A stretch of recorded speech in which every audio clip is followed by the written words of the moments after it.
Sebagai bentuk keprihatinan dan kecaman terhadap pembantaian etnis Muslim Rohingya di Myanmar, puluhan masyarakat Kabupaten Banyuasin yang tergabung dalam ormas, pelajar, dan wartawan menggelar aksi solidaritas di depan kantor Bupati Kota Pangkalan Balai pada Rabu siang.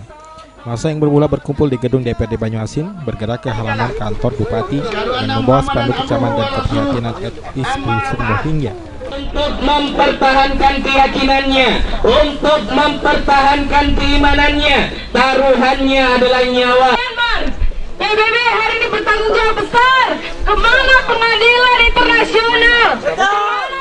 Seluruh ormas berkumpul kompak meminta PBB turun langsung menanggulangi krisis kemanusiaan di Rakhine State, serta mencabut predikat Nobel Perdamaian pada penasihat negara Myanmar Aung San Suu Kyi. Bukan hanya itu, massa juga sepakat agar Walubi Indonesia khususnya Kabupaten Banyuasin bersuara terkait tragedi kemanusiaan. Massa juga menuntut pengusiran kedutaan besar Myanmar dari Jakarta serta meminta Indonesia berperan aktif dalam penanggulangan krisis kemanusiaan di Rakhine State.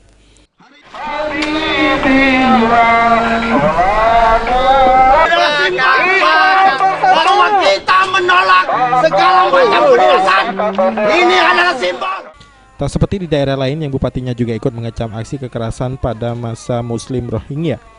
Sayang di Banyuasin aksi yang dihadiri oleh pemuda Muhammadiyah, massa PKS, PWI, Ormas BKPRI, LSM serta pelajar selama 2 jam berorasi, tidak satupun pejabat Pemkab Banyuasin yang turun menemui peserta aksi dengan alasan sibuk menggelar rapat.